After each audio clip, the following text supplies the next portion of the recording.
सुखी जीवन का रहस्य। एक महान संत हुआ करते थे जो अपना स्वयं का आश्रम बनाना चाहते थे, जिसके लिए वो कई लोगों से मुलाकात करते थे। एक जगह से दूसरी जगह यात्रा के लिए जाना पड़ता था। इसी यात्रा के दौरान उनकी मुलाकात एक साधारण सी कन्या विदुषी से हुई। विदुषी ने उनका स्वागत किया और संत से कुछ समय कुटिया में रुककर आराम करने की याचना की। संत उसके मीठे व्यवहार से प्रसन्न हुए और उन्होंने उसका आग्रह स्वीकार किया। विदुषी ने संत को अपने हाथों का स्वादिष्ट भोज कराया और उनके विश्राम के लिए खटिया पर एक दरी बिछा दी और खुद फर्श पर टाट बिछाकर सो गई। विदुषी को सोते ही नींद आ गई। उसके चेहरे के भाव से पता चल रहा था कि विदुषी चैन की सुखद नींद ले रही है। उधर संत को खाट पर नींद नहीं आ रही थी।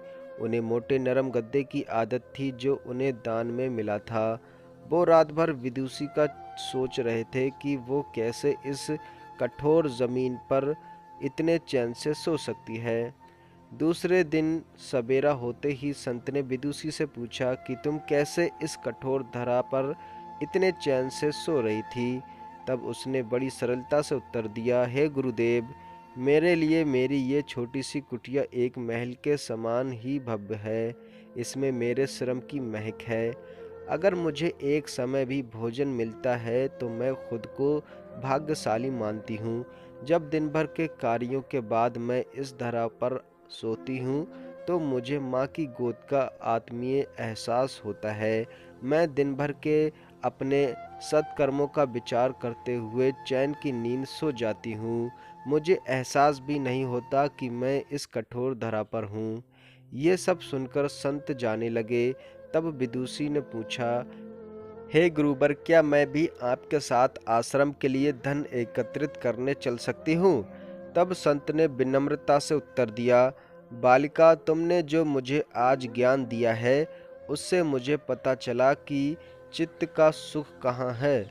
अब मुझे किसी आश्रम की इच्छा नहीं रह गई।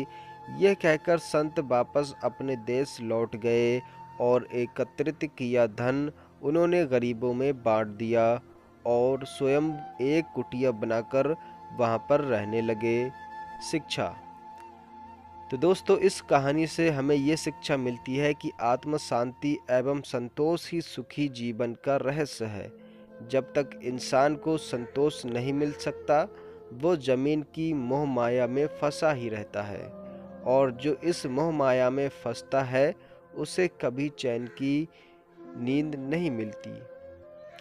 जीवन का सुख संतोष में है। अगर मनुष्य जो है उसे स्वीकार कर ले और उसी में खुशियां तलाशे तो वो उसी क्षण सारे सुख का अनुभव कर लेता है। जिस तरह विदुषी एक वक्त के भोजन को ही अपना सौभाग्य मानती है और कठोर धरा पर ही चैन की नींद सो जाती है, उसी कारण उसे जीव में सभी सुखों का अनुभव हुआ है। वही एक संत बैरागी होते हुए भी खाट पर चैन से नहीं सो पा रहा था, क्योंकि उसे अपने पास जो है उससे संतोष नहीं था।